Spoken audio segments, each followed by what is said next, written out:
यांच्या वतीने आयोजित या शिवजन्मोत्सव सोहळ्याच्या निमित्तानं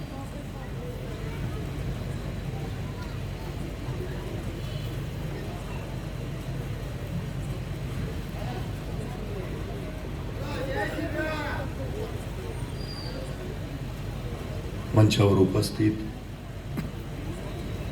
राजकीय, सामाजिक आणि विविध क्षेत्रातील सर्व सन्मान्य मान्यवर आणि मंचासमोरील आपण सर्व सन्मान्य. इतिहास अनेकांच्या अभ्यासाचा विषय आहे. इतिहास अनेकांच्या व्यासंगाचा विषय आहे. इतिहास अनेकांच्या संशोधनाचा विषय आहे. इतिहास अनेकांच्या चेतनेचा, प्रेरणेचा विषय आहे. इतिहास अनेकांच्या अभिमानाचा, स्वाभिमानाचा विषय आहे. इतिहास काय करू पाहण्याचा, करून दाखवण्याचा, काय घडवण्याचा, घडवू पाहण्याचा आशय आहे. इतिहास विसरणारी माणसं इतिहास घडवू शकत नाहीत आणि इतिहास घडवणारी माणसं इतिहास विसरू शकत नाहीत. हा सगळ्यात मोठा इतिहास आहे. जगाच्या पाठीवर सगळ्यात जास्त पुतळे आणि सगळ्यात जास्त स्मारक जर कुणाची असतील तर ती आहेत छत्रपती शिवाजी महाराज यांची. हे जरा नीट करून घ्या.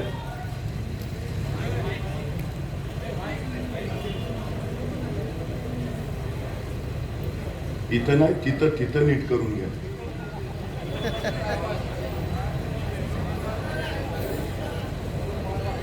हा पुरुष गेल्यानंतर त्यांच्या कार्याची स्मारकं उभं राहणं स्वाभाविक आहे. पण एखाद्या महापुरुषांच्या जिवंतपणीच त्यांच्या कार्याची स्मारकं उभा राहत असतील तर ती त्या महापुरुषाच्या मोठेपणाची सगळ्यात मोठी साक्ष आहे. दक्षिण दिग्विजयाच्या निमित्तानं महाराज आंध्र प्रदेशला गेले. आंध्रातल्या या मुक्कामात महाराजांनी श्री शैल मल्लिकार्जुनचं दर्शन घेतलं. महाराज मंदिरातून दर्शन घेऊन बाहेर आले. महाराजांनी मंदिराचा परिसर न्याहाळला आणि महाराजांच्या लक्षात आलं मंदिर देखणं आहे, मंदिर सुबक आहे, पण मंदिराला घाट नाहीये. आणि महाराजांनी आंध्र प्रदेशच्या त्या मुक्कामात श्री शैल मल्लिकार्जुनच्या मंदिराचे सगळे घाट बांधून काढले.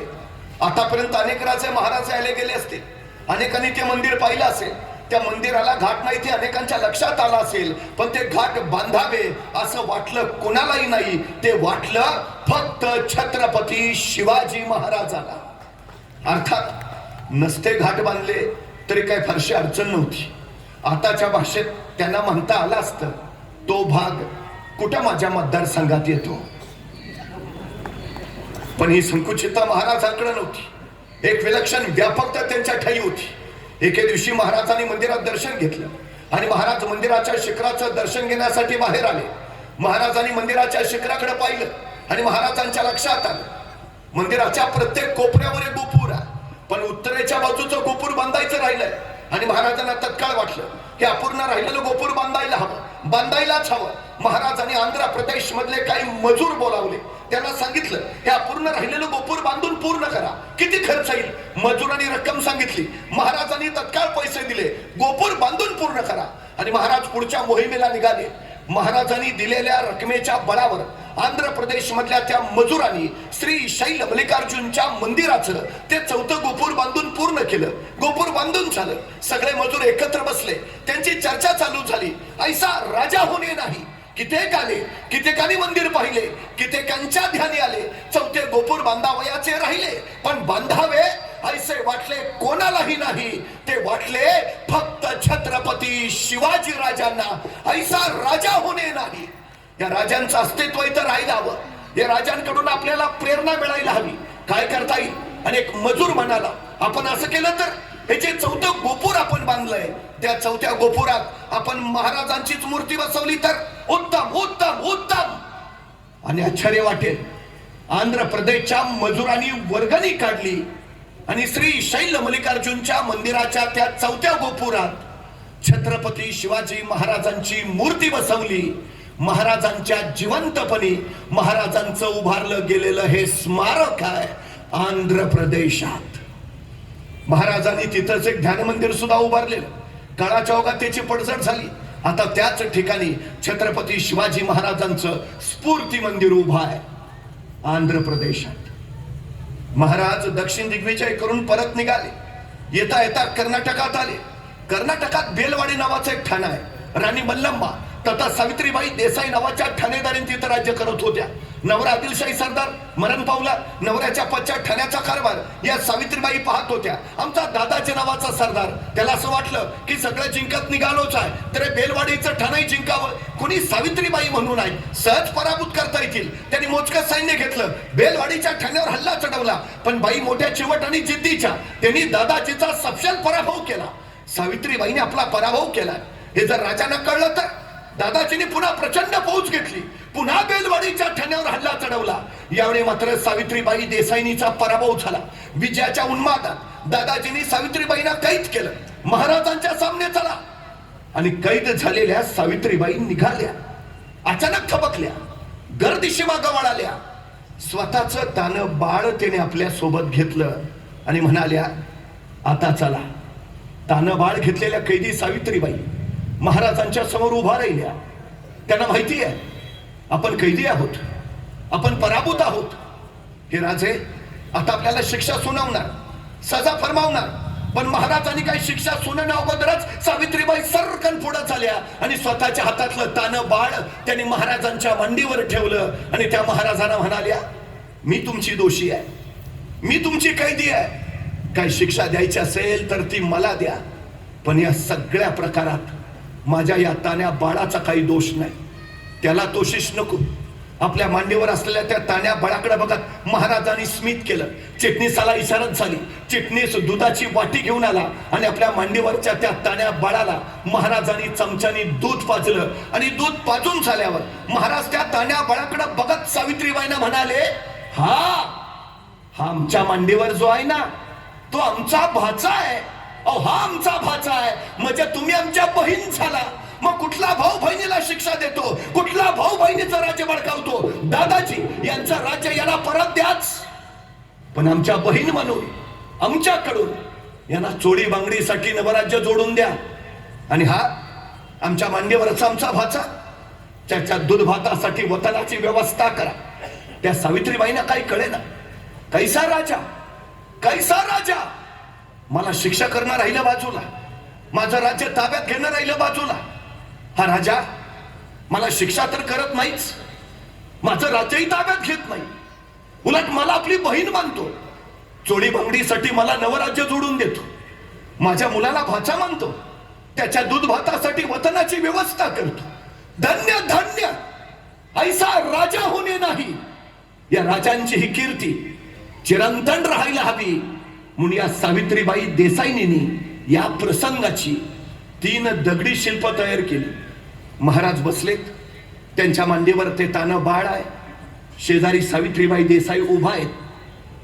अशी ती दगडी शिल्प. कधी कर्नाटकात गेलात तर धारवाड नावाचा जिल्हा आहे. त्या धारवाड जिल्ह्यात यादवाड नावाचं गाव आहे. त्या यादवाड गावात एक मारुतीचं मंदिर आहे आणि मारुतीच्या मंदिरात सावित्रीबाई देसाईंनी कोरलेलं छत्रपती शिवाजी महाराजांचं हे दगडी शिल्प आहे. महाराजांच्या जिवंतपणी महाराजांचं उभारलं गेलेलं हे पहिलं मंदिर आहे कर्नाटकात.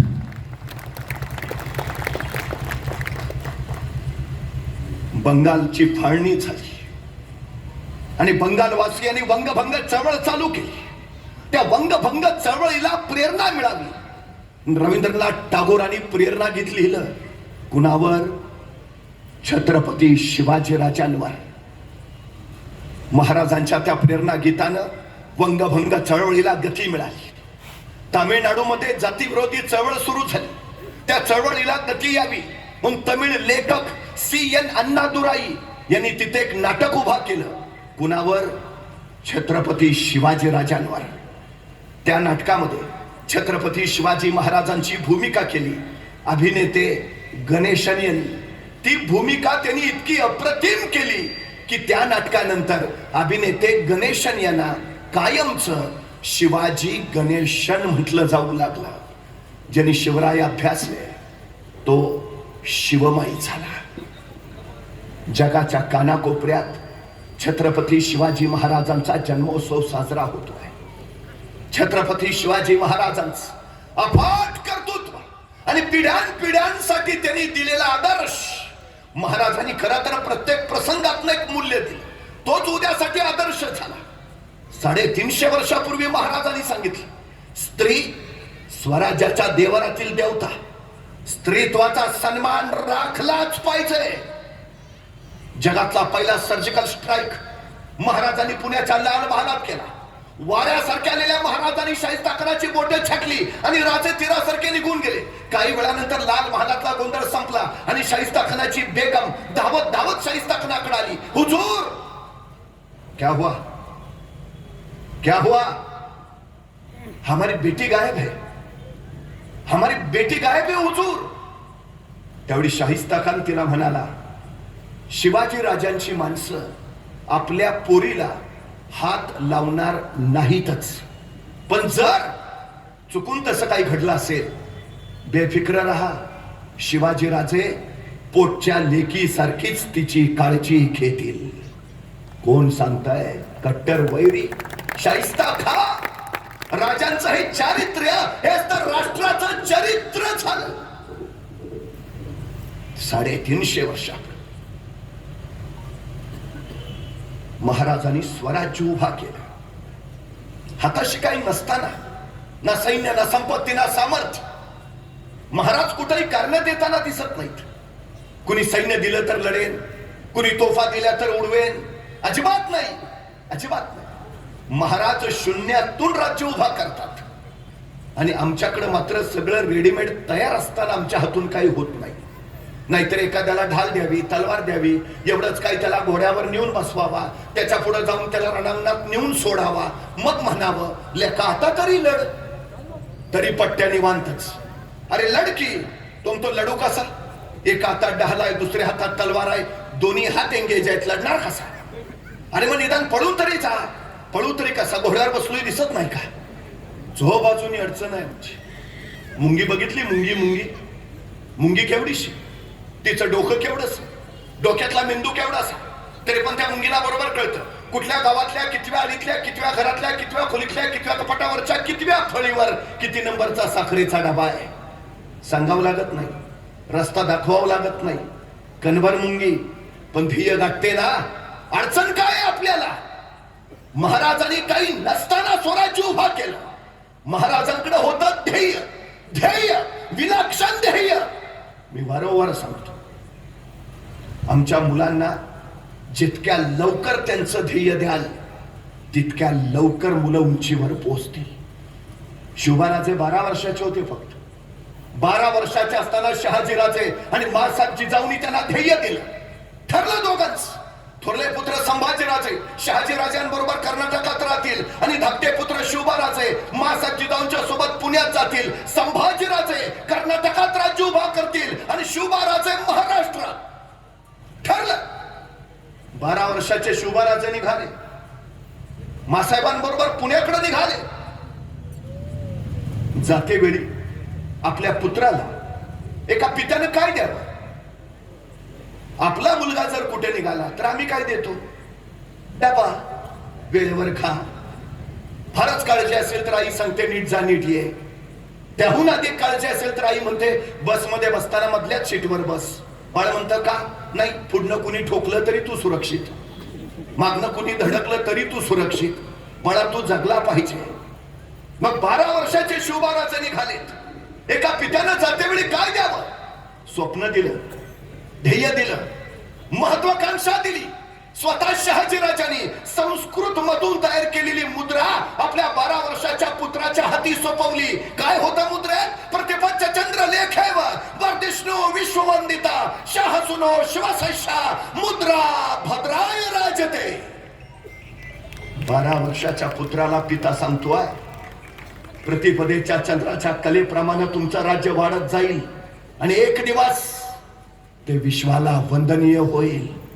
पुत्र बेंगलोरातच आहे, अजून पुण्यात जायचे, स्वराज्याला सुरुवात व्हायची आहे.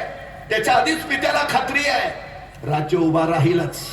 शहाजीराजाने असं नाही विचारलं तुम्ही कराल का, तुम्हाला जमेल का, तुमच्याच्याने होईल का. सवालच नाही, जमणारच. मी वारंवार सांगतो, आमच्या पोरांच्या चुका काढण्यापेक्षा त्यांचं कौतुक करायची संधी शोधा, म्हणजे पोरं इतिहास घडवतील. शहाजीराजांनी ते केलं. शिवचरित्र आम्हाला ते सांगत. काही नाही हताश. पुण्यात आले राजे.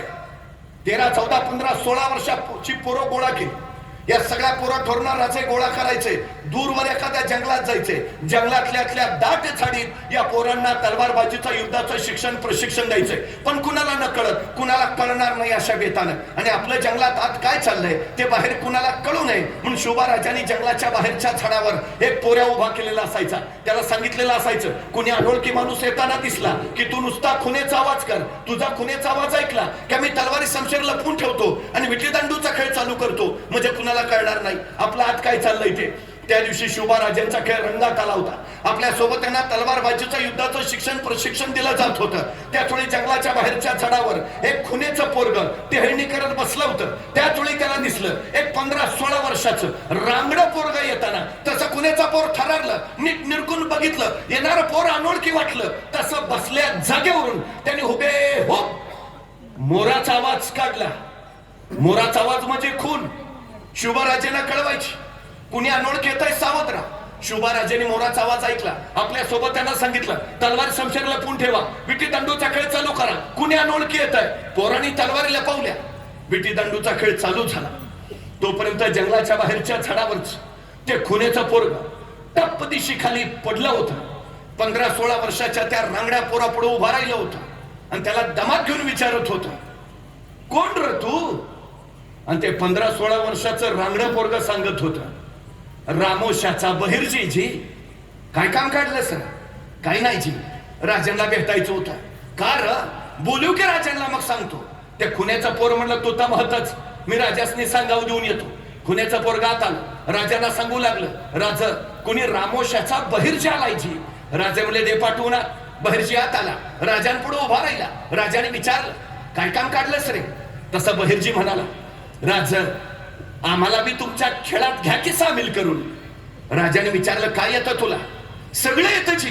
कसला बी आवाज काढतो, कुणाची बी नक्कल करतो. राजा वेषांतर तर असा करतो की तुम्ही बी ओळखायचं नाही. राजाला पटलं म्हटलं माणूस कामाचा. असं असं मग चल ये आतापासूनच आमच्या खेळात ये. तसा बहिर्जी घुटमळला. म्हटला, राज उद्यापासून येतो की जी. का रे? नाही, बापाला सांगावा दिला असता राज. बापाला सांगून उद्यापासून येतो की जी. राजा म्हणले, ठीक आहे ये उद्यापासून. बहिर्जी जायला वळाला. 5-6 पावलं गेला. अचानक काय वाटलं कोणास ठाऊक, बहिर्जी पुन्हा माघार आला. राजाला म्हणाला, राज एक सांगू का जी? राजा म्हणले, बोल.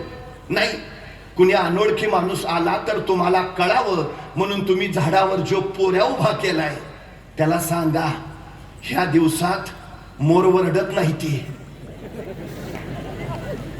नाही, कुणी जाणता माणूस यायचा, मोराचा आवाज ऐकायचा.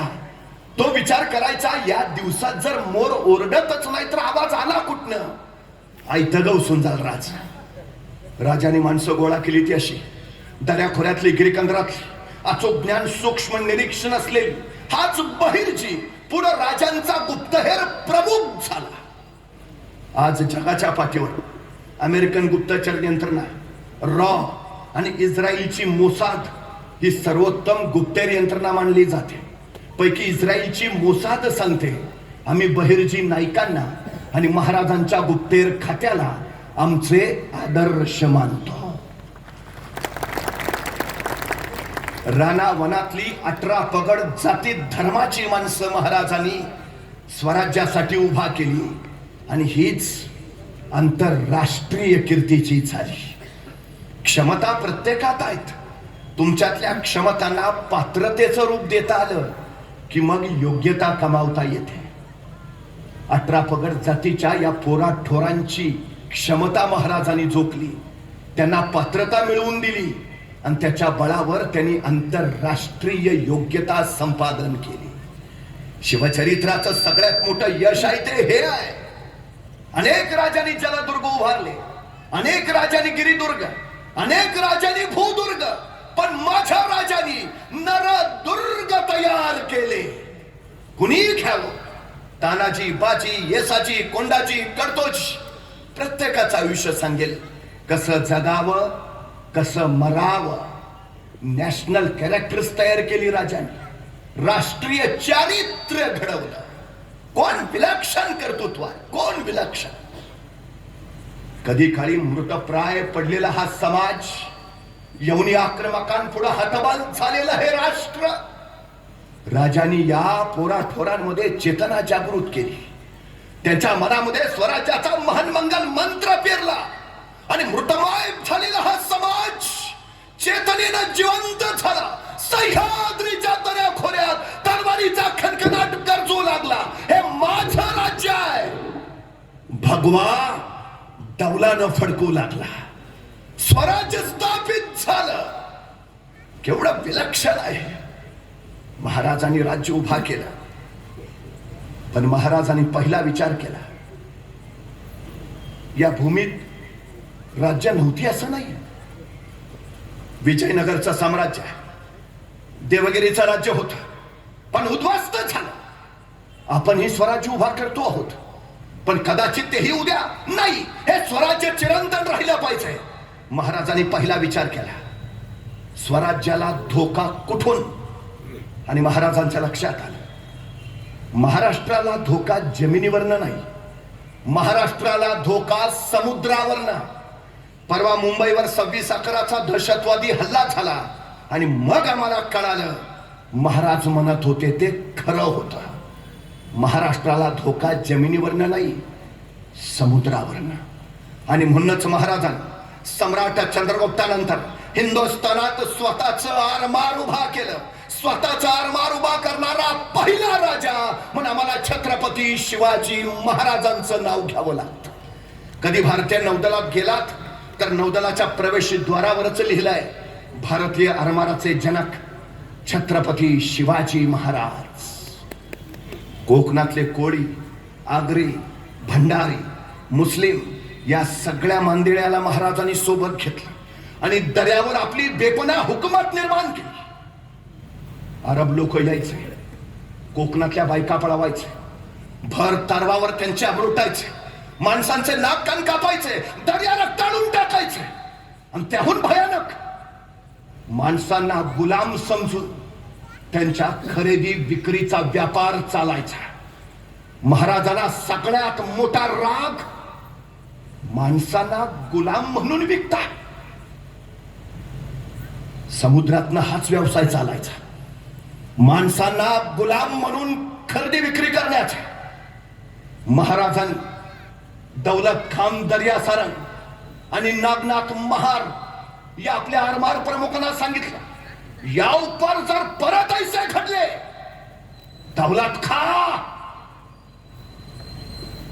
दौलत खानाला आणि नागनाथ भंडारींना कळालं. आणि त्या टोळी वार्ता मिळाली, अरबांची एक टोळी पुन्हा कोकणात येते. आणि बघता बघता मराठी अरबार सज्ज झालं.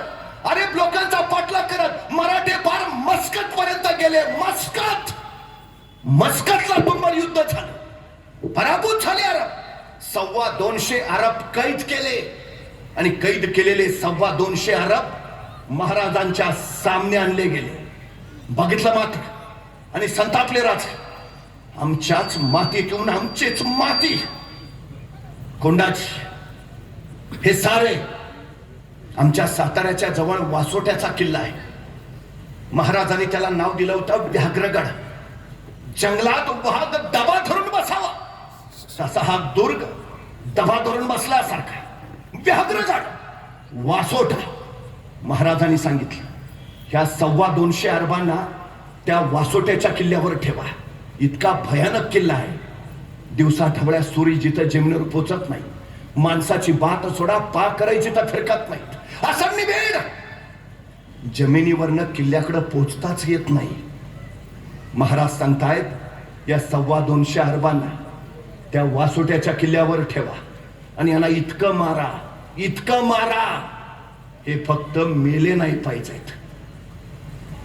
महिनाभर मराठे मारत होते, इतके मारत होते, फक्त मरूच देत नव्हते. आठवड्यातच इतके सुजलेले, एकमेकांनाच ओळखेनात, तो आमच्यातलाच का. 1.5 महिना झाला आणि महाराजांनी आपल्या लोकांना सांगितलं, आता ते सुजलेले 200 अरब त्यांच्या जहाजात बसवा आणि द्या त्यांच्या देशात पाठवून. पण कोंडाजींना काही कळेना. त्यांनी विचारलंच, महाराज सोडायचं होतं तर धरलं कशाला? जाऊ दे रे जाऊ दे रे. आदेश होता. सुजलेले 200 अरब जहाजात बसवले, दिले त्यांच्या देशात पाठवून. पण कोंडाजीच्या डोक्यातला काही विचार जायला. त्यांनी महाराजांना विचारलंच, महाराज सोडायचं होतं तर धरलं कशाला? आणि महाराज म्हणले, कोंडाजी आता हे सुजलेले 200 अरब त्यांच्या देशात जातील, त्यांच्या प्रांतात पोचतील, त्यांच्या गावात येतील, त्यांच्या घरापुढे उभा राहतील, दार ठोठावतील, त्यांच्या बायका दार उघडतील, दारात यांना पाहतील आणि म्हणतील, आमचे हे घरात नाहीत, नंतर या. यांच्या बायका ह्यांना ओळखायच्या नाहीत कोंडाजी. आणि उद्या परत जर तिरक्या नजरेनं कोणी महाराष्ट्राकडे निघाला, पहिला हा आडवा जाईल. कुठे निघालाय? महाराष्ट्रात? नको जाऊ. आमची काय हालत केली बघितली ना? नको, महाराष्ट्रात नको. ताप नाही परत कुणाची महाराष्ट्राकडे तिरक्या नजरनं बघायची. महाराजांनी दर्यात असा दरारा तयार केला, पुन्हा स्वराज्याकडे तिरक्या नजरनं बघायची कुणाची हिंमत झाली नाही, अजिबात नाही. 350 वर्षापूर्वी आरमार म्हटलं की जहाज हवीत, आरमार म्हटलं की तोफा हव्यात, आरमार म्हटलं की दारुगोळा हवा. तत्कालीन काळात इंग्रजांकडनं जहाज विकत जायची, तोफा पोर्तुगीजांकडनं, दारुगोळा डचांकडनं महाराज घेत होते. इंग्रज पोर्तुगीज डच देतही होते. पण महाराजांनी विचार केला, इंग्रज आज जहाज देत आहेत, पोर्तुगीज आज तोफा देत आहेत, डच आज दारुगोळा देत आहेत. पण उद्या हे देणं यांनी बंद केलं तर? आणि महाराजांच्या लक्षात आलं, जी माणसं दुसऱ्याच्या खांद्यावर उभा असतात केव्हाही ढासळतात, जी माणसं स्वतःच्या पायावर उभा असतात त्यांना कोसळण्याचा धोका नसतो. स्वराज्य स्वतःच्या पायावर उभा राहिला पाहिजे. आणि म्हणूनच महाराजांनी रत्नागिरी जिल्ह्यातल्या विजयदुर्गला जहाज बांधायचा कारखाना काढला, मुंबई जवळच्या कल्याणला आरमाराची गोदी काढली, आणि पुण्यातल्या मावळामध्ये तोफा उठायचा सगळ्यात मोठा कारखाना काढला. उद्योगशीलता आणि उद्यमशीलता हे राष्ट्राला महाराजांनी दिलेले 2 अलौकिक गुण आहेत. इथल्या माणसांनी उद्योगी व्हावं, स्वतःचे व्यवसाय उभा करावेत, कारखाने काढावेत. 350 वर्षापूर्वी महाराजांनी सुरुवात केली. पण स्वराज्याच्या बनावटीची जहाज दर्यात गेली, त्या जहाजात एखाद्या अवजड तोफ ठेवली तर तोफेच्या ओझ्याने जहाज ढचमळायचं, सबम नेम चुकायचा, तोफेचा गोळा पुढे सुटला, धाक मागा पडला की जहाज पाण्यात बुडायचं. महाराजांनी हे बघितलं, विचार केला, काही केलं पाहिजे. आणि विचार करून महाराज कल्याणच्या कारखान्यात पोहोचले, कामगारांना बोलावलं, मी सांगतो तसं जहाज तयार करा, मी सांगतो तसं. आणि महाराजांनी सांगितलं असं असं असं, आणि तसं तसं जहाज तयार झालं. तत्कालीन काळात पाण्यावर अत्यंत जलद गतीनं पडणार, किती ओझं ठेवलं तरी न डचमळणार, तोफेचा गोळा पुढे सुटला, दाब मागा पडला तरी पाण्यात न बुडणार, असं विलक्षण जहाज महाराजांनी निर्माण केलं. ज्या इंग्रजांकडे जहाज विकत घ्यावी लागायची, त्या इंग्रजांनी महाराजांना पत्र पाठवलं, तुम्ही तयार केलेलं जहाज आम्हाला विकत देता का? महाराजांनी त्या जहाजाचं नाव ठेवलं संगमेरी जहाज तथा संगमेश्वरी जहाज. ही स्वराज्याची निर्मिती आहे, स्वराज्याची. या देशावरचा इंग्रजांचा धोका जर कुणी ओळखला असेल तर तो छत्रपती शिवाजी महाराजांनी. रामचंद्र पंत अहमद त्यांनी आज्ञापत्रात महाराजांचं इंग्रजांबद्दलचं मत लिहून ठेवलंय. इंग्रज हे साधे साहुकार नव्हे, यांना भूमी स्थळाची माया फार, घेतले स्थळ सोडतील ना, हे आत्ताच उखडले पाहिजेत. आणि म्हणूनच महाराजांनी हालचाल केली. महाराजांच्या आरमारानं इंग्रजांचा पहिला पराभव थळ थळ खांदेरीच्या जवळ तिथं केला. आजपर्यंत परकीय लोकांचा समुद्रात पराभव करणं कुणाला शक्यच नव्हतं. आणि इंग्लंडच्या डोक्यावर तर सूर्य मावळतच नव्हता. त्या ब्रिटिशांचा दर्यात पराभव जगाच्या इतिहासात पहिला पराभव मराठ्यांच्या आरमाराने केला. कॅप्टन थॉर्क आणि 4 इंग्रज अधिकारी, जे तत्कालीन काळातले दर्यातले प्रचंड मोठे योद्धे, सर्रकन महाराजांनी गर्दनी कापल्या त्यांच्या. महाराजांना माहिती आहे मुंबई घ्यायला हवी, मुंबई घ्यायला हवी. माझे इंग्रज कायमचे उखडले जातील. थळला महाराजांनी इंग्रजांचा पराभव दर्यात केला. ती तारीख होती 12 सप्टेंबर 1679. 12 सप्टेंबर 1679 घ्यायची होती मुंबई. पण दुर्दैव बघा, अवघ्या 6 महिन्यात 3 एप्रिल 1680 महाराजांचं निधन झालं आणि मुंबई घ्यायची राहिली. त्यावेळी महाराज इंग्रजांना तिथून उखडत होते, तर 150 वर्ष इंग्रजांचं राज्य या भूमीवर आलंच नसतं. दूरदृष्टी नेतृत्वाकडं असावी लागते. महाराजांनी ती जोखली. पण दुर्दैव महाराजांकडं कमालीची एक गोष्ट होती, विलक्षण आत्मविश्वास. विलक्षण. तुम्ही काम किती करता याला महत्व नाही, तुम्ही काम कसं करता तेही महत्वाचं नाही, तुम्ही तुमच्या कामाचं नियोजन कसं करता फार आणि फार महत्वाचं आहे. 50 वर्षाचा आयुष्य आहे महाराजांचं. पण या 50 वर्षाच्या आयुष्यात एकही घटना अशी नाही, एकही प्रसंग असा नाही की ज्याचं राजांनी नियोजन केलं नाही. अहो ते जाऊ द्या, आईच्या गर्भात असतानाच ज्यांच्या आयुष्याचं नियोजन ठरलंय असे जर कुणी महापुरुष या सृष्टीत जन्माला आले असतील तर छत्रपती शिवाजी महाराजांशिवाय दुसरं नाव नाही. जन्माला यायच्या आधीच ठरलंय का जन्माला यायचं आहे, जन्माला यायच्या आधीच ठरलंय जन्माला येऊन काय करायचं आहे. 50 वर्ष एकही घटना नाही ज्याचं राजांनी नियोजन केलं नाही. राजांच्या आयुष्यात एक आणि एकमेव घटना ज्याचं राजांनी नियोजन केलं नव्हतं ती म्हणजे महाराजांचा मृत्यू. फक्त त्याचंच नियोजन नव्हतं, फक्त त्याचंच. दर्यावर बेपना हुकूमत निर्माण करताना महाराजांनी दर्यातच जलदुर्गांची साखळी उभा केली. त्यातच एक जलदुर्ग सिंधुदुर्ग, त्याचं बांधकाम सुरू होतं. महाराज तिथं गेले आणि तिथल्या ओल्या गिलाव्यात महाराजांचा पाय पडला. महाराजांनी सर्र करत पाय मागं घेतला खरा, पण कामगार पुढे झाला. महाराज धन्य झाला. आपण या दुर्गावर असाल नसाल, पण आपल्या पावलांचा ठसा कायम इथं आपण असल्याची चाहूल देत राहील. तोपर्यंत एकानं ओला चुन्याचा गिलावा पुढे धरला. महाराज आपल्या हाताचा ठसा, महाराजांनी हाताचा ठसा दिला. आज सिंधुदुर्गावर गेलात तर महाराजांच्या हाताचा आणि पायाचा ठसा तिथं तुम्हाला दिसेल. महाराजांच्या जिवंतपणी महाराजांचं उभारलं गेलेलं हे 3रं स्मारक आहे सिंधुदुर्ग. नियोजन, विलक्षण नियोजन. 10 नोव्हेंबर 1679 महाराजांनी प्रतापगडावर अफजल खानाचा कोथळा बाहेर काढला. अफजल खानाचा कोथळा बाहेर काढायला महाराजांना फक्त 2 मिनिटं लागली. पण या 2 मिनिटाच्या यशस्वीतेसाठी महाराजांनी तब्बल 4 महिने नियोजन केलं होतं. 4 महिने. खान मारणाराच मारला. हा जो आत्मविश्वास आहे ना तो विलक्षण आहे, विलक्षण. महाराजांचं सगळ्यात मोठं वैशिष्ट्य आहे. सगळ्यात तुम्ही शिवचरित्र अभ्यासलं तर तुमच्या लक्षात येईल प्रत्येक प्रसंग महाराजांच्या समोर आला तो मृत्यूचा होता. फतेह खानाला 7,500ची फौज घेऊन मृत्यू, अफजल खानाला मृत्यू, शाहिस्ता खानाला मृत्यू, महाराज आग्र्यात अडकले मृत्यू. पण त्या मृत्यूवरही मात करत महाराज प्रत्येक प्रसंगातून बाहेर पडले. त्या निव्वळ स्वतःच्या आत्मविश्वासाच्या जोरावर. विलक्षण.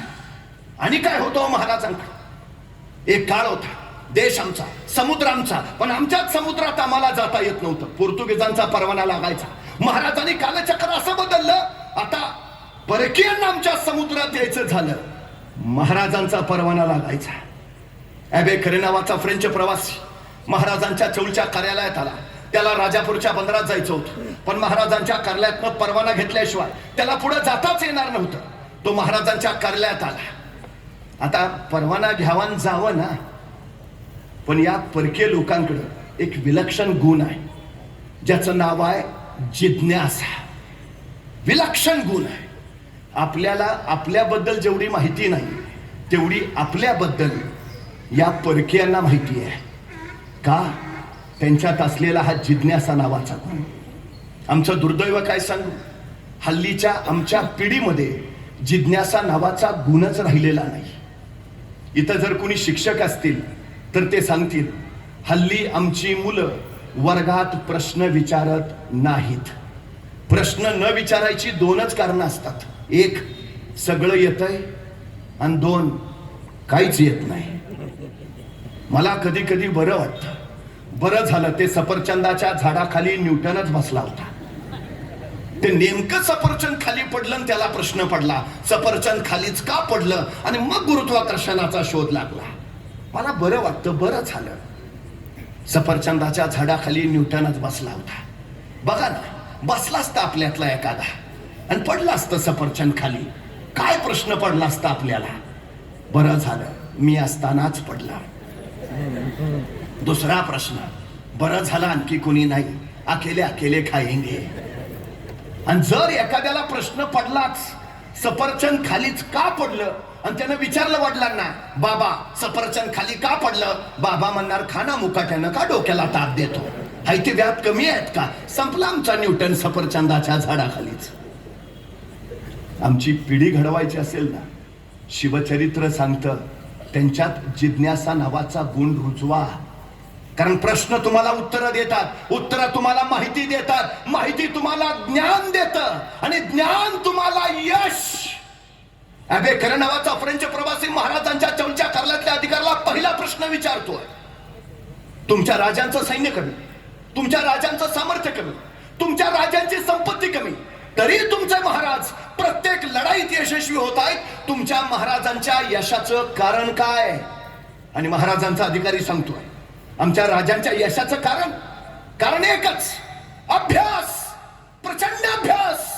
आमच्या राजांना सगळ्या क्षेत्रापर्यंतचा अभ्यास आहे. धर्मशास्त्र, अर्थशास्त्र, नीतिशास्त्र, समाजशास्त्र, राज्यशास्त्र, अर्थशास्त्र, इतिहास, तोंडपाठ आणि भूगोल जणू राजांच्या नजरेत साठवलाय.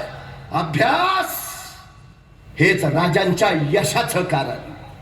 राजांच्या यशाचं कारण अभ्यास, आमच्या पोरांच्या अपयशाचं कारण बिना अभ्यास. अबेकरनं दुसरा प्रश्न विचारला, तुमचे महाराज हे जे सगळं करतायत, तुमच्या महाराजांचं ध्येय काय आहे, तुमच्या महाराजांचं स्वप्न काय आहे, तुमच्या महाराजांची महत्वाकांक्षा काय आहे. आणि महाराजांचा अधिकारी सांगतो, आमच्या राजांचं ध्येय, आमच्या राजांचं स्वप्न, आमच्या राजांची महत्वाकांक्षा अहद तंजावर ते तहद पेशावर, सिंधू नदी पासून बंगालचा उपसागर, अखंड साम्राज्य उभा करायचं आणि या साम्राज्यावर भगवा डौलाने फडकावत ठेवायचा, हे आमच्या राजांचं ध्येय आहे. काय ध्येय. अहद तंजावर, तहद पेशावर, सिंधू नदी पासून बंगालचा उपसागर, अखंड साम्राज्य, हिंदवी साम्राज्य. काय विलक्षण. महाराजांची जी सगळी वाटचाल चालली आहे ना, ती या ध्येयाच्या दिशेनं चालली, या ध्येयाच्या दिशेनं. अफजल खान बलाढ्य आहे. अफजल खान तो ज्याने विजापुरातून शहाजी राजांची धिंड काढली. अफजल खान तो ज्याने शिवाजी राजांचे ज्येष्ठ बंधू संभाजी राजांना ठार मारलं. तो अफजल खान भोसले कुलवंशात एकुलत्या एक उरलेल्या शिवरायांवर चालून आलाय. काय मानसिकता असेल. जो अफजल खान आपल्या पित्याला कैद करतो, जो अफजल खान आपल्या ज्येष्ठ बंधूला मारून टाकतो, तो अफजल खान. पण आत्मविश्वास नावाची जी गोष्ट आहे ना, विलक्षण विलक्षण. मासाहेबांनी शिवरायांमध्ये एक विलक्षण गुण रुजवलाय.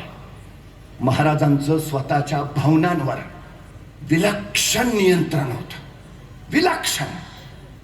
हल्ली आम्ही आमच्या पोरांना अभ्यासाचं नियोजन शिकवतो, आर्थिक नियोजन कसं करावं ते शिकवतो, पण स्वतःच्या भावनांचं नियोजन कसं करावं ते मात्र आम्ही कुठंच शिकवत नाही, कुठंच. शिवरायांकडे हा विलक्षण गुण होता. भेटीला गेल्यावर खानानं पहिला कटारीचा वार केला. महाराज क्षणभर विचलित झाले असते, क्षणभर, तर स्वराज्याचा ग्रंथ आटोपलाच असता. त्या विलक्षण क्षणी महाराज स्थिर राहिले आणि दुसऱ्या क्षणी खानाचा कोतळा बाहेर काढला. हा आत्मविश्वास. खान मारणार, मारला. महाराजांना माहिती आहे 4000 घोडे घेऊन आलाय खान. भले या प्रसंगात 2000 पडून जातील घोडे, या प्रसंगात 2000 घोडे आपल्याला मिळणारच आहेत. मिळाले महाराजांना. पण आता नुसते घोडे मिळून उपयोग आहे का? ते चालवणारे प्रशिक्षित घोडेस्वार पण हवेत, तर त्या घोड्यांचा उपयोग. एखाद्या वेळेला मी विचारतो, काय रे गाडी असते ना घरी, घरी मला चालवता येत नाही ना, उपयोग काय तुझ्या गाडीचा? 2000 घोडे मिळाले पण घोडेस्वार नसतील, उपयोग काय? नियोजन बघा महाराजांचं. 10 नोव्हेंबर 1659 खान मारलाय. त्याच्या अगोदर 2 महिने महाराजाने आपल्या 2000 लोकांना घोडेस्वारीचं शिक्षण देऊन प्रशिक्षित करून ठेवलंय. आणि त्यांना सांगितलंय 2 महिन्यानंतर 10 नोव्हेंबरला सायंकाळी 4 वाजता तुम्हाला घोडे मिळणार आहेत, बुकिंग झालेलं आहे. आत्मविश्वास. या आत्मविश्वासातनं दृष्टिकोन जन्माला येतो, ज्याला मी ॲटिट्यूड म्हणतो. ॲटिट्यूडचे परत 4 प्रकार पडतात. पहिला प्रकार आहे झिरो ॲटिट्यूड. झिरो ॲटिट्यूड ही माणसं खतरनाकच असतात. ह्यांना काही सांगा त्यांचं उत्तर ठरलेलं असतं. काही सांगा नाही जमणार, नाही जमणारच नाही. बर ही त्यांच्या पुरतं म्हटलं ठीक आहे, नाही कोणालाच जमणार नाही, कोणालाच जमणार. खतरनाकच टीम आहे. काही सांगा यांना, अरे जरा मोठी शिवायचे, नाही जमणारच नाही, आम्ही करत नाही, तुम्हालाही जमणार नाही. भयानक काय प्रकार. मी नेहमी सांगतो, एखाद्या गावाचा विकास करायचा असेल, समाजाचा विकास करायचा असेल, 4 गोष्टी फार महत्वाच्या. पहिली गोष्ट, ज्याच्याकडे पैसा आहे त्याने पैसा द्या. दुसरी गोष्ट, ज्याच्याकडे वेळ आहे त्याने वेळ द्या. तिसरी गोष्ट, ज्याच्याकडे कष्ट आहे त्याने कष्ट द्या. आणि चौथी गोष्ट, ज्याच्याकडे या तिन्हीपैकी काहीच नाही त्याने किमान गप राहा. पहिल्या तिघांची अडचण नसते, वळवळ ज्याच्याकडे काय नाही त्याची जास्त. चळवळ मोडीत काढायला सगळ्यात पुढं हा. ते करत नाही, कुणाला करू देत नाही. दुसरा प्रकार आहे याच्यात लोअर ॲटिट्यूड. हे जरा बरं आहे, ह्याला काही सांगा याचं उत्तर ठरलं नाही, मला नाही जमणार. हा तुला जमेल, तू कर, तू कर. एखाद्याला म्हटलं चल ना जरा पैसा बिसा कमवू, ऑडी मर्सिडीज घेऊ, नाही नाही तू घे, मी बसेन तुझ्या गाडीत, मला नाही जमणार. हे लोअर ॲटिट्यूड. तुम्ही करा, मी नाही. म्हणजे आता तुमची म्हटलं ना एखाद्याला चल ना जरा शिवजयंतीचं काहीतरी करू, तो करूय की, अडचण काय? पण मी एकटा येऊन काय करणार, बाकीचे नकोत का? मग आपण त्याला तिथंच सोडतो, बाकीचे गोळा करायला जातो, बाकीचे गोळा करून मग त्याच्याकडे येतो, चल आलेत बाकीचे, मग तो म्हणतो मग आहेत ना बाकीचे, मी नाही आलं म्हणून काय होत आहे. हे लोअर ॲटिट्यूड. तुम्ही करा. तिसरा प्रकार आहे ॲव्हरेज ॲटिट्यूड. ही नाही म्हणत नाहीत, ह्यांचं वाक्य ठरलेलं असतं, नाही करू ना, प्रयत्न करायला काय हरकत आहे, पण जिंकू म्हणत नाही. नाही करू ना, प्रयत्न करू ना, अडचण काय आहे. ॲव्हरेज. आणि शेवटचा प्रकार आहे चॅम्पियन्स ॲटिट्यूड. यांना काही सांगा, यांचं उत्तर ठरलंय आय कॅन, मी करेन. अशक्य हा शब्द त्यांच्या शब्दकोशातच नाही. आय कॅन, मी करेन. आय कांट म्हणतच नाही. शिवाजी महाराजांनी घडवलेली माणसं जी आहेत ना, ही या 4थ्या प्रकारची आहेत. आय कॅन, काही सांगा मी करेन. Champions attitude. तानाजी, बाजी, यसाजी, कोंडाजी, करतोजी, काही सांगा, आय कॅन, मी करेन. एखाद्याने शिवचरित्रात नाही म्हणल्याची नोंद नाही. काही असू दे नसू दे, मला एका प्रश्नाचं उत्तर द्या. जंगलातला सगळ्यात उंच प्राणी कोण? जिराफ. जंगलातला सगळ्यात वेगवान प्राणी कोण? चित्ता. जंगलातला सगळ्यात हुशार प्राणी कोण? कोल्हा. आणि जंगलातला सगळ्यात ताकदवान प्राणी कोण? हत्ती. आणि जंगलचा राजा कोण? सिंह. का? सिंह का? तो जिराफासारखा उंच नाही, तो चित्त्यासारखा वेगवान नाही, तो कोल्ह्यासारखा हुशार नाही, तो हत्तीसारखा ताकदवान नाही. मग सिंह राजा का? कुणीतरी सिंहाला विचारतं तू राजा का? सिंह म्हणतो मला वाटतं म्हणून. हे जे वाट नाही ना, तो चॅम्पियन्स ॲटिट्यूड. मी सिंह आहे, आय एम द किंग, हे वाटणं हा चॅम्पियन्स ॲटिट्यूड. महाराजांनी तो रुजवलाय. माझं राज्य आहे, माझं राज्य माझाच असेल. Champions attitude. या दृष्टिकोनाच्या बळावर तर महाराजांनी राज्य उभारलं. 6 जून 1674 रायगडावर महाराजांचा राज्याभिषेक झाला. या म्लेंच पातशाहीमध्ये एक मराठा एवढा पातशाह झाला. ही गोष्ट काही साधी झाली नाही. बखरकरंद्याचं वर्णन केलं. पण महाराजांचा हा राज्याभिषेक होऊ नये यासाठी औरंगजेब जंग पछाडत होता. औरंगजेबाने आपला दूध भाऊ जो श्रीगोंद्याच्या शेजारी भीमेच्या काठावर बहादूरगड नावाचा किल्ला आहे तिथं होता, त्याला सांगितलेलं राज्याभिषेक होता उपयोगाचा नाही, राज्याभिषेक उद्ध्वस्त कर. या दूध भावाचं नाव होतं खान जहान बहादूर खान कोकलताश हैबात जंग. कसं जोरदार नाव आहे, खान जहान बहादूर खान कोकलताश हैबात जंग. त्याच्यावर जबाबदारी होती राज्याभिषेक रोखायची. पण तरी राज्याभिषेक झाला. औरंगजेब कमालीचा संतापला. त्यांनी खरमरीत पत्र या बहादूर खानला लिहिलं, तू करतो काय, राज्याभिषेक झाला.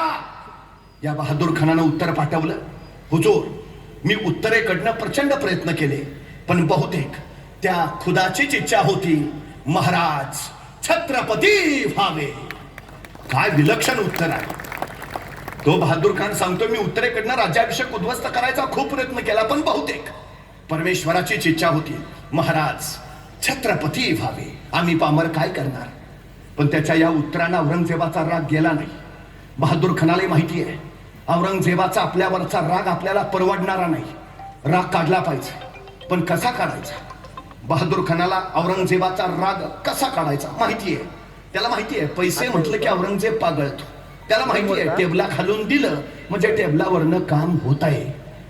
त्यांनी आपला राग जावा यासाठी लगेच औरंगजेबाला पत्र लिहिलं, हुजूर जे व्हायचं ते झालं पण इथं बहादूरगडावर मी 1 कोटी नगद आणि 200 दक्षिणी घोडी ठेवलीत. फक्त एवढा पावसाळा संपू द्या. हे 1 कोटी रुपये आणि 200 घोडी लगेच आग्र्याला पाठवतो. औरंगजेबाने पत्र वाचलं, 1 कोटी नगद भले पट्टे शाबास शाबास दे दे दे लवकर लवकर पाठवून दे. आणि इथनं पुढे जरा नीट राहा. 1 कोटी म्हटल्यावर रागच गेला औरंगजेबाचा.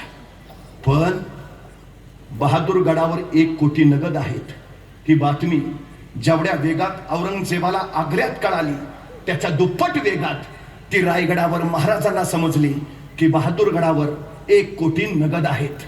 महाराज म्हटले बरं झालं, नाहीतर राज्याभिषेकाला खर्च झालाच होता. आणि महाराजांनी बोलावलं आपले सरसेनापती हंबीरराव मोहिते. हंबीरराव येते झाले. जी महाराज. हंबीरराव बहादूरगडावर 1 कोटी नगद आहेत. आणतो.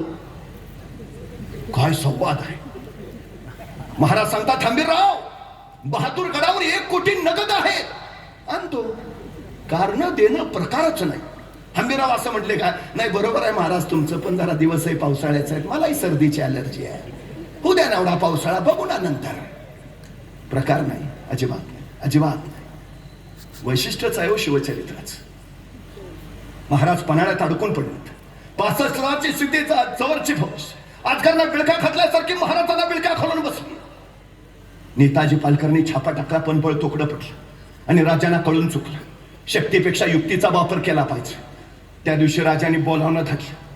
नव्यानं स्वराज्यात आलेल्या नुकतीच ओळख झालेल्या हुबहू आपल्यासारख्या दिसणाऱ्या शिवा काशीतला. आणि राजे शिवाला म्हणाले, शिवा तो आमच्यासारखा दिसतो. होय रे शिवा. ए शिवा आमचं रूप घेशील. ए शिवा सिद्धीच्या भेटीला जाशील. होय रे शिवा मरायला तयार होशील. शिवा म्हटला होतो. झाला गेला. सिद्धीचा वरच्या हातून मारला गेला. 6 महिन्याची ओळख आहे, फक्त 6 महिन्याची. काय पेरला असेल महाराजांनी त्याच्या उरात की शिवा काशीत एका शब्दावर मरायला तयार झाला. काय इकडं पन्हाळ्याच्या पश्चिमेकडून त्या वादळी पावसाने किर्र रात्री रायाची बांधल, कोयाची बांधल, बाजी प्रभू यांना सोबत घेऊन राजा विशाळगडाकडे निघाले. 21 तासाचा अखंड प्रवास केला. महाराज मसाईच्या पठारावर पोहोचले आणि त्याच वेळी शत्रूची चाहूल लागली. बाजी प्रभू कडाडले. राज निमी फौज घेऊन आपण निघा. निम्या फौजनिशी आम्ही येथे झुंजितो. साहेब कारगी मरितो. आमच्या मुला लेकरांसाठी महाराज साहेब समर्थ. राजे म्हणले नाही बाजी सगळे सोबत लढू. नाही राज लाख मेले तरी चालतील पण लाखाचा पोशिंदा वाचला पाहिजे. राजा निघा. निम्या फौजनीशी राजे निघाले आणि त्याचवेळी आदिलशाही सैन्याचा प्रभाव कोसळला. कालभैरवाने तांडव करावं तसे बाजी प्रभू घोडखिंडी तांडव करत राहिले, कडाडत राहिले. जाऊन सांगा त्या यमाला, जोपर्यंत राजे विशाळ गडावर पोहोचल्याचे तोफांचे आवाज आमच्या कानावर पडत नाहीत तोपर्यंत हा बाजी प्राण सोडणार नाही. राजे पोहोचल्याचे आवाज झाले आणि शिर तुटले, बाजी कोसळले, स्वराज्यासाठी समर्पित झाले. घोडखिंड पावन खिंड झाली. काय पेरलं असेल महाराजांनी सांगावं आणि पुढच्या क्षणी माणसानं स्वतःला समर्पित करून घ्यावं. का महाराज घोडखिंडीमध्ये धारातीर्थी पडलेल्या बांधलांच्या घरी गेले, त्यांच्या कुटुंबियांचं सांत्वन केलं. महाराज बाजी फुलाजी प्रभूंच्या सिंध गावी गेले, त्यांच्या कुटुंबियांचं सांत्वन केलं. बाजी फुलाजी प्रभू यांना एकूण 8 मुलं. महाराजांनी त्यांच्या 8ही मुलांना स्वराज्याच्या सेवेत दाखल करून घेतलं. अनुकंपा तत्वावर नोकरी ही संकल्पना छत्रपती शिवाजी महाराजांची. आता काही सैनिक असतील, त्यांची मुलं योग्य वयात असतील तर स्वराज्यात घेता येतील सेवेत. पण जर मुलं छोटी, त्यांचं काय? एखादा सैनिक गेला, युद्धात मारला गेला, आता मुलं छोटी, काय?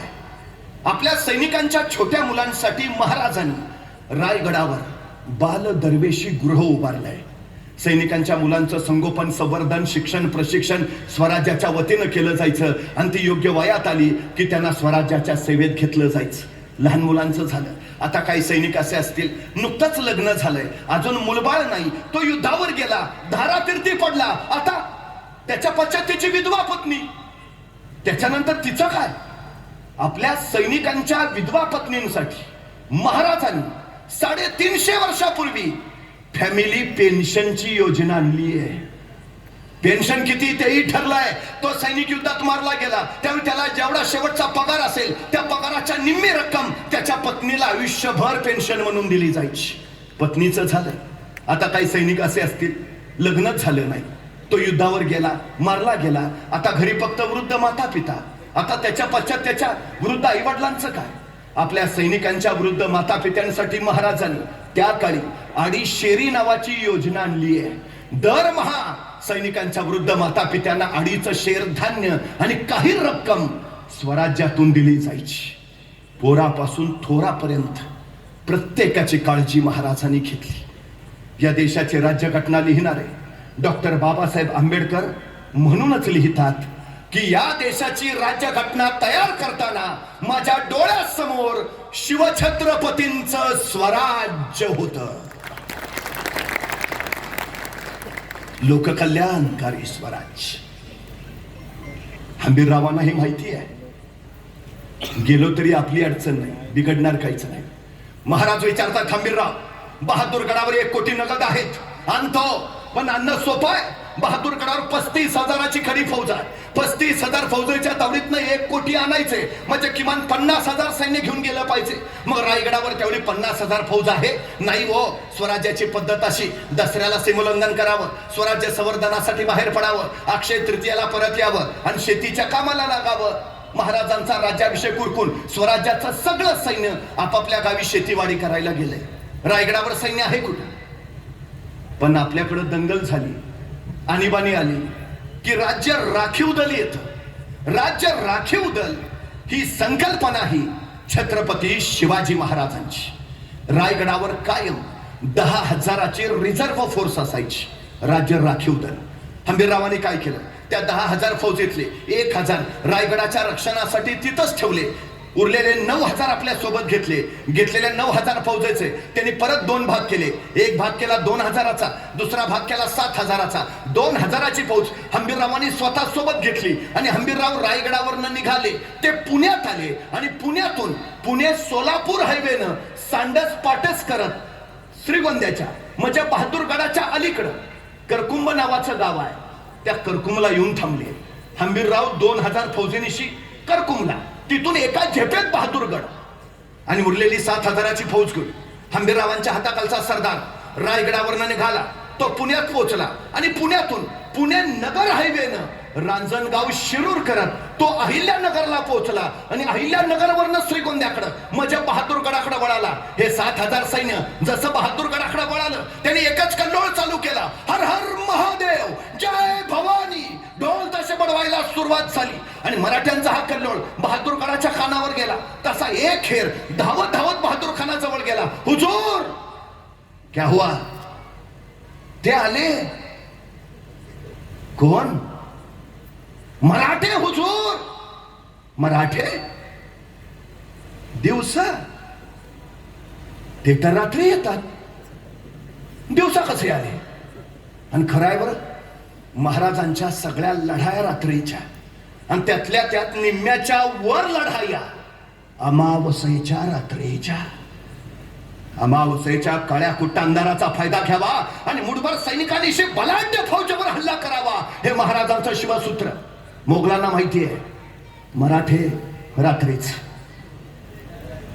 पण त्याच्या कानावर हल्ला कल्लोळ पडला तशी बहादूर खानाची खात्री पटली.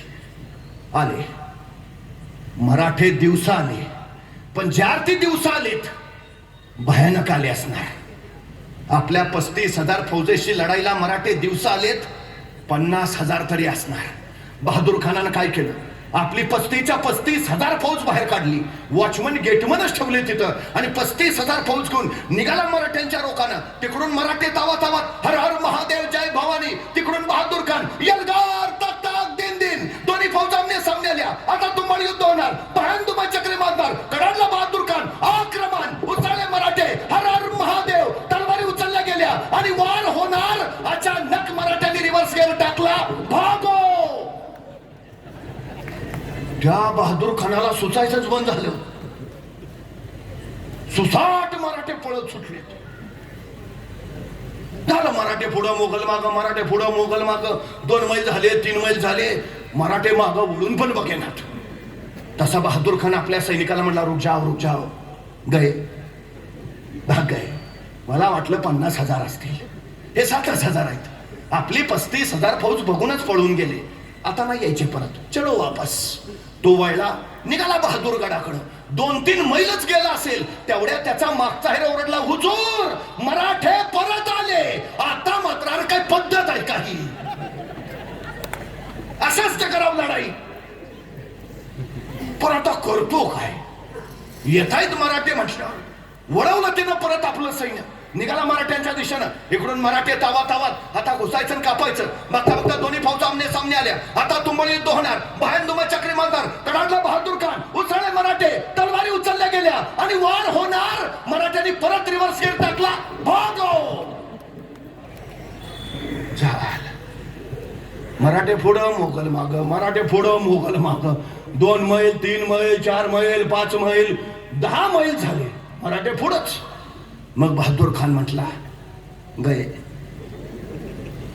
उगा हुलकावणी दाखवायला आलते, आता नाही यायचे परत, चलो वापस. त्यानं आपलं सगळं सैन्य वळवलं, निघाला बहादूरगडाच्या दिशेनं. 7-8 मैलच गेला असेल तेवढ्या त्याचा मागचा हेर परत ओरडला, हुजूर मराठे परत आले. आता अरे काही लपाछपी चालली आहे का? काय लढायचं ते एकदा लढा ना. पण आता करतो काय विचार? येतायत मराठे म्हटलं, वळवलं सगळं सैन्य परत. पण त्याने आपल्या सैन्याला सांगितलं, सावध राहा, सजग राहा. सैतान हे मराठे कुठेही उगवतात, कुठेही गायब होतात. पोटात काही नसलं तरी पाठीचे कणे ताट ठेवतात. दुश्मन गाडतात आणि त्याच्या उरावर भगवा फडकवतात. 2 वेळा हुलकावणी दिली, तिसऱ्यांदा घुसतील आणि कापतील. सावध. आणि काय व्हायचं ते होऊ दे. आता जातील तिथपर्यंत आणायचे, जातील तिथपर्यंत आणायचे, नाहीतर दिवसभर खेळवत बसतील हे आपल्याला. ते जो पक्क ठरला, आता जातील तिथपर्यंत आणायचे. निघाला मराठ्यांच्या दिशेने.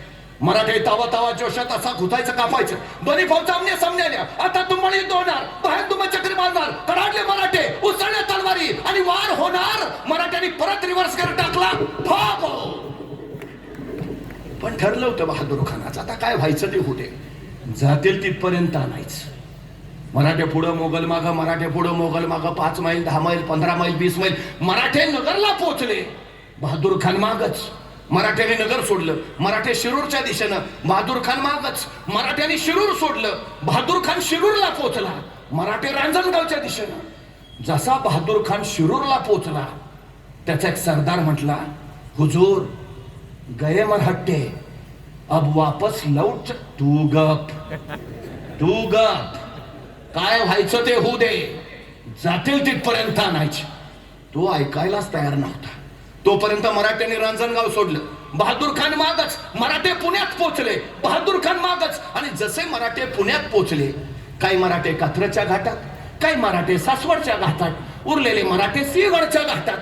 बहादूर खान पुण्यात पोहोचला खरा, पण त्याला मराठे कुठं दिसायचं ना. यही तो थे, कहा गए, ढूंढो. 35,000 सैन्य मराठ्यांना शोधत राहिलं, पण मराठे कधी सापडलेत? वैतागला बहादूर खान. शोधून शोधून दमला. त्याला काय माहिती आहे, सह्याद्रीच्या दऱ्याखोऱ्यात फक्त तिघच फिरू शकतात. एक वारा, दुसरा वाघ आणि तिसरे मराठे. चौथ्याचं काम नाही, कामच नाही. अगर मराठे गौसेच नाथ म्हटल्यावर मग मात्र बहादूर खान निघाला. जीतम जीतम जीतम, बड़ी जीत मिली हमें. मरहट्टे भाग गए, मरहट्टों को भगा दिया. खासी जीत, चलो वापस. 35,000 फौज घेऊन निघाला तो पुण्यातनं शिरूर रांजणगाव करत माघारी. पण बहादूर खान आपली 35,000 फौज घेऊन इकडून पार पुण्यात पोहोचलाय. एवढीच बातमी हेरानी इकडं करकुमला उभा असणाऱ्या हंबीररावांना दिलती. तो तिकडून पार पुण्यात पोहोचलाय. इकडून रान मोकळच आहे. हंबीररावांनी आपली 2,000 फौज घेतली. एका झेपेत बहादूरगड गाठला. तिथं वॉचमन गेटमन थाबडून सुजवले. आत जाऊन 1 कोटी उडवले. 200 दक्षिणी घोडी ताब्यात घेतली. किल्ल्या जेवढं किमती सामान होतं, किमती ऐवज होता, हंबीररावांनी सगळा घोड्यावर लादला. हंबीररावांना खरं तर किल्ल्यातलं सगळंच घ्यायचं होतं, पण नाईलाजानं घेता नाही आलं. शेवटी अत्यंत दुःखाने त्यांनी ते पेटवून दिलं. आणि मग 1 कोटी नगद, 200 दक्षिणी घोडी, त्याच्यावर लादलेलं किमती सामान घेऊन हंबीरराव निघाले बहादूरगडावरनं. करकोवरनं सांडस पाटस करत पुणे, पुण्यावरनं रायगड. इकडं जीतम जीतम करत बहादूर खान पोहोचला होता नगरला. नगरवरनं निघाला होता बहादूरगडाच्या दिशेनं. जसा जसा बहादूरगड जवळ यायला लागला, त्याला नुसता धूरच दिसायला लागला. त्याला काही कळेना. मग एक सुजलेला वाचलेला त्याच्या पुढ्यात आला. बहादूर खानाने त्याला विचारलं, ये क्या है? तो सुजलेला म्हटला, हुजूर सब ले गए. कौन? मरहट्टे हुजूर. मरहट्टे? तो हम किनके पीछे थे? मरहट्टों के हुजूर. तो इधर कौन आया था? मरहट्टे हुजूर. ऐसे कैसे हो सकता है? ऐसा हुआ हुजूर. मग त्याला कळलं, असं फसवलं होय. म्हणजे 7,000 मराठ्यांनी आपल्याला इकडून इकडं पळवत नेलं. 2,000 मराठ्यांनी इकडं काम तमाम केलं. या खुदा, कैसे है ये मरहट? मला सांगा, बहादूर खानाची फौज किती? 35,000. महाराजांची फौज किती? 9,000. मग महाराज असं म्हटले का, त्यांची 35,000, आपली 9,000, डिपॉझिट पण राहणार नाही, कशाला अर्ज भरा? नाही ना, 9 तर 9 करू सुरुवात. बर मला सांगा, ह्या सगळ्यात प्रत्यक्ष लढाई झाली का हो? नाही. आपली काय हानी झाली का? नाही. काय नुकसान झालंय का? नाही. आणि फायदा 1 कोटी. आता आपल्याला जर 1 कोटी मिळाले, आता पार्टी.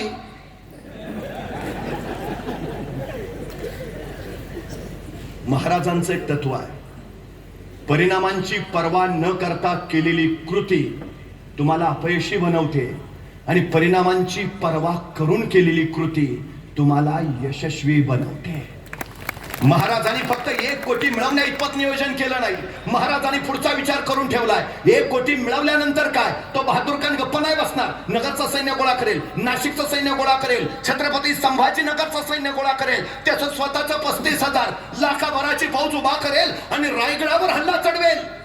लाखाची फौज घेऊन जर बहादूर खान रायगडावर चालून आला, राजधानी राखावी कैसे? सुरू झालं राजांचं मानसशास्त्र. महाराजांनी सांगितलं, सगळ्याच लढाया तलवारीच्या जोरावर जिंकता येत नाहीत. बऱ्याच लढाया बुद्धीच्या बळावर जिंकता येतात. महाराजांचं राजकारण सुरू झालं आणि महाराजांनी आपले वकील काझी हैदर त्यांना सांगितलं, तुम्ही बहादूर खानाला भेटून या. महाराजांचे वकील काझी हैदर बहादूर खानाला भेटायला बहादूरगडावर पोहोचले. पण महाराजांचा वकील आलाय म्हटल्यावर बहादूर खान भेटच घेणार. नको बाबा, ते फसवतात फार. No no. पण राजकीय संकेत असतो, वकिलाची भेट घ्यावी. नाईलाजानं बहादूर खानाने भेट घेतली. काझी हैदरना विचारलं, क्या है? तसे काझी हैदर म्हणाले, हुजूर, आपणावर कोसळलेल्या दुःखाची आम्हास तीव्र जाणीव आहे. हे असे दिवसा ढवळ्या 1 कोटी जाणं साधी बात नव्हे. आपल्या अंतकरणाला किती यातना झाल्या असतील आम्ही समजू शकतो. पण हुजूर, आमच्याकडनं चुकून घडलं हो. हे इट्स अन ऍक्सिडेंट. अपघात होता तो. आमच्या महाराजांना तुमच्या ताकदीचा अंदाजच नाही आला. जेव्हा आला, राजांना प्रचंड पश्चाताप झाला. 3 दिवस जेवले नाहीत राजे, 2 दिवस झोपले नाहीत. शेवटी आज आम्हाला म्हणाले, काझी साहेब, तुम्ही स्वतः जातीनं बहादूर खान साहेबांकडे जा. त्यांना सांगा, आम्ही विना अट विना शर्त त्यांना 10 किल्ले द्यायला तयार आहे. संभाजी राजांना तुमच्याकडे पाठवायला तयार आहे. आणि तुम्ही सांगाल तेव्हा दस्तुरखुद्द महाराज सहकार्यासाठी तुमच्याकडे यायला तयार आहे. एवढा ऐकलं तसा बहादूर खान ताडकन उठला. 10 किल्ले, मग आता चाव्या आणायच्या. मग संभाजी महाराज कधी येणार, मग राजे कधी येणार? काझी हैदरना कळलं, मासा गळाला लागलाय. काझी हैदर म्हणले, हुजूर, आमचे महाराज हे सगळं तुम्हास देणारच आहे, नव्हे दिलंच आहे म्हणून समजा. फक्त आमच्या महाराजांची एक छोटीशी अट आहे. म्हणे, काय काय काय काय? नाही, आमचे महाराज जे सगळं तुम्हाला देणार आहेत, म्हणजे 10 किल्ले, संभाजी राजांनी येणं, स्वतः येणं, या सगळ्याला फक्त औरंगजेब बादशहांची मान्यता हवी. एकदा बादशहांचे मान्यतेचे शिक्क्याचे कागद आले, आमच्या महाराजांनी हे सगळे तुम्हाला दिले. बहादूर खान मला एवढंच ना, बादशाचे मान्यतेचे कागदच पाहिजेत ना. दिले दिले दिले. त्याच्या काही डोक्यातच नाही आले. बर, तो काय आत्ताचा काळ आहे का? काय पाहिजे? औरंगजेबाच्या मान्यतेचे शिक्क्याचे कागद. मग बहादूर खानाने लगेच औरंगजेबाचा मोबाईल नंबर फिरवलाय. लावला मोबाईल. हा हा, हॅलो हॅलो आलमगीर. हा हा हा, आलमपणा. आलेत वकील महाराजांचे. हो हो हो. नाही, झाली चर्चा सगळी. हा हा ना, हा हा, नाही 10 किल्ले देता येत ना. हा हा, नाही विना अट देता येत. हा हा, नाही संभाजी महाराज पण येत आहेत. हो हो, महाराज येत आहेत स्वतः. हा हा, नाही झालं. हा, फक्त तुमच्या मान्यतेचे शिक्क्याचे कागद पाहिजेत. हा हा, पाठवताय? हा, ईमेल व्हॉट्सअपला द्या ना पाठवून. नाही हो, एवढा वेगवान काळ. मग काय करावं लागेल? औरंगजेबाच्या मान्यतेचे शिक्क्याचे कागद हवेत. मग तो निरोप घेऊन सांडणीस्वार महाराष्ट्रातून आग्र्याला जाणार. जायला लागणार 2 महिने. आग्र्यातून औरंगजेबाचे शिक्क्याचे कागद घेणार आणि परत महाराष्ट्रात येणार. यायला लागणार 2 महिने. आक्रमण किती काळ थोपवायचं आहे? 4 महिने. महाराजांचं नियोजन काय? बहादूर खानाचं आक्रमण थोपवायचं कुठवर? आपलं सैन्य परत येईपर्यंत. आपलं सैन्य कधी परत येणार आहे? पावसाळ्यानंतर. पावसाळा कधी संपणार आहे? 4 महिन्यांनी. 4 महिने फक्त बहादूर खानाला रोखवायचं आहे. आणि नेमकं तेच झालं. आता महाराज एवढं सगळं ऐतं द्यायला तयार आहेत. बहादूर खान निवांत. आणि या 4 महिन्यात महाराजांनी रायगडावर 80,000 फौज गोळा करून ठेवली आणि म्हटले, ये आता कधी पण. जसे आग्र्यावरनं औरंगजेबाच्या मान्यतेचे शिक्क्याचे कागद आले, बहादूर खानानं आपले 2 वकील लगेच तातडीनं रायगडावर पाठवून दिले. जा जा जा जा, हे महाराजांना द्या. त्यांच्याकडनं 10 किल्ले, संभाजी महाराज ते सगळं घेऊन या. वकील पोचले रायगडावर. महाराजांनी भेटही घेतली. महाराजांनी विचारलं, बोला काय काम काढलं? तसे वकील म्हटले, नाही, ते तुमचे वकील आले होते आमच्याकडं. कोण? ते काझी हैदर. का? ते तुम्ही नाही का आमची 1 कोटी पळवले? कधी? तुमचे हंबीरराव आलते. कुठं? तुमचे हंबीरराव आलते, त्यांनी आमचे 1 कोटी पळवले. मग तुमचे काझी हैदर आले, ते म्हणले 10 किल्ले देतो, संभाजीराजांना पाठवतो. ताडकन उठले महाराज. तुमच्या त्या बहादूर खानानं तलवारीचा असा कुठला त्याग दिमाग दाखवला की आमचा पुत्र धडावा तुम्हाकडं. तुरंत चालते व्हा, नाहीतर अपमान पावाल. मान खाली घालून गेली हो वकील. बहादूर खान वाटच बघत होता. जसे वकील आले, बहादूर खानाने विचारलं क्या हुआ? वकील म्हटले पुन्हा फसवलं. बिचारा बहादूर खान. कळवलंय सगळं औरंगजेबाला, कागद आलेत मान्यतेचे, आता काय कळवायचं औरंगजेबाला? बिचारा बहादूर खान. जे घडलं होतं ते सगळं औरंगजेबाला कळवलं आणि पत्राच्या शेवटी लिहिलं, हुजूर, त्या शिवाजी राजांनी आम्हाला पुन्हा फसवलं हो. त्याच्या या पत्राला औरंगजेबानं जे उत्तर पाठवलंय ते आम्ही आमच्या पोरांच्या पाठ्यपुस्तकात छापायला पाहिजे. औरंगजेब लिहितो, तुम्ही माझे सरदार इथून प्रचंड पचमेत घेऊन जाता, अफाट फौजा नेता, बलाढ्य खजिना घेऊन जाता आणि तिथं त्या सह्याद्रीच्या दऱ्याखोऱ्यात त्या शिवाजी राजांसोबत लुटूपुटूच्या लढाया खेळता आणि नंतर मला कळवता त्या शिवाजी राजाने आम्हाला फसवलं. अरे ते शिवाजी महाराज तुम्हाला फसवतात तरी कसे आणि तुम्ही फसता तरी कसे? औरंगजेबाच्या याही पत्राला बहादूर खानानं उत्तर पाठवलं. तो म्हटला, हुजूर, आपण मला विचारलं ते शिवाजी महाराज आम्हाला कसे फसवतात आणि आम्ही कसे फसतो. हुजूर, ते शिवाजी महाराज आग्र्यात सुद्धा आले होते, तुम्हाला कसं फसवलं?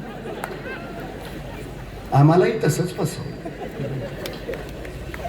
काय करतो औरंगजेब? जोपर्यंत छत्रपती शिवाजी महाराज हयात होते, औरंगजेब चुकून महाराष्ट्रात आला नाही. चुकून. इतकी भीती होती महाराजांबद्दल, इतकी भीती. मी जाणीवपूर्वक विधान करतो, छत्रपती शिवाजी महाराज हे 17व्या शतकातील आंतरराष्ट्रीय कीर्तीचे सेनापती आहेत. जगात तुलना नाही. आंतरराष्ट्रीय कीर्तीचे सेनापती. त्यांच्या 50 वर्षाच्या आयुष्यात त्यांच्या पुढे जेवढे शत्रू आलेत त्यातले फक्त 2च भारतीय आहेत, बाकीचे सगळे परदेशातले आहेत. त्यांच्या देशातले नामवंत योद्धे आहेत. महाराजांनी त्या साऱ्यांचा पराभव केलाय, साऱ्यांचा. फक्त 2 भारतीय, 1 मिर्झा राजा जयसिंग आणि 2 अफजल खान भारतीय आहे. यांच्याशिवाय जे इतर सगळे त्यांच्या देशातले नामवंत आहेत. सिद्दी जहर सरवत खा, सिद्दी अब्दुल्ला खा, सिद्दी सेबुल खा ॲबिसिनियन्स आहेत, पराभूत. महाराजांकडनं जबर पराभूत. बहलोल खान पठाण, सिकंदर चेदर खान पठाण आहेत, पराभूत. दाऊद खान कुरेश पराभूत. लाल महाराजाची बोटं छटली तो अबू तालिब मिर्झा शाइस्ता खा, तुर्कस्तानचा नवाब आहे, तुर्कस्तानचा नवाब, पराभूत. लोणावळ्याच्या उंबरखिंडीत शिवाजीराजांनी ज्याला कोंडून मारलं तो कारतलत खा, उझबेकिस्तान आताच्या रशियाचा आहे, पराभूत. असा की पुन्हा राजकारणात आणि रणमैदानातच तो दिसला नाही. दिलेर खा पराभूत. इराणी आहेत, पराभूत. मंगोलियन पराभूत. इंग्रज पराभूत. डच पराभूत. पोर्तुगीज पराभूत. फ्रेंच पराभूत. 17व्या शतकातील आंतरराष्ट्रीय कीर्तीचे सेनापती आहेत छत्रपती शिवाजी महाराज. इंग्रजांच्या नजरखैदेत असणाऱ्या नेताजी सुभाषचंद्र बोसांच्या हाती शिवचरित्र आहे. त्या शिवचरित्रातलं आग्र्याहून सुटका हे प्रकरण वाचताना नेताजींची नजर त्याच्यावर रेंगाळली. जणू त्या प्रकरणानंच नेताजींना सुटकेची प्रेरणा दिली आणि महाराजांसारखेच वेषांतर करत नेताजी देशांतर करते झाले आणि बाहेर जाऊन त्यांनी आझाद हिंद फौजेची उभारणी केली. त्या आपल्या आझाद हिंद फौजेच्या, आझाद हिंद सैनिकांना नेताजींनी स्वातंत्र्याचा महामंत्र दिला. नेताजी सांगतात हिंदुस्थानचं स्वातंत्र्य मिळवण्याचा आणि मिळवलेलं स्वातंत्र्य टिकवण्याचा एकच महामंत्र आहे आणि त्या महामंत्राचं नाव आहे छत्रपती शिवाजी महाराज. उद्याच्या पिढीसाठी हा महामंत्र प्रेरणा मंत्र आहे. या शिवजन्मोत्सवाच्या निमित्तानं शिवरायांचा विचार आमच्या कृतीत उतरावा आणि शिवप्रभूंना अपेक्षित असणारं स्वराज्य पुन्हा या मातीमध्ये घडावं अशी अपेक्षा व्यक्त करतो. आपल्या साऱ्यांना शिवजन्मोत्सवाच्या मनपूर्वक शुभेच्छा देतो. थांबतो. धन्यवाद.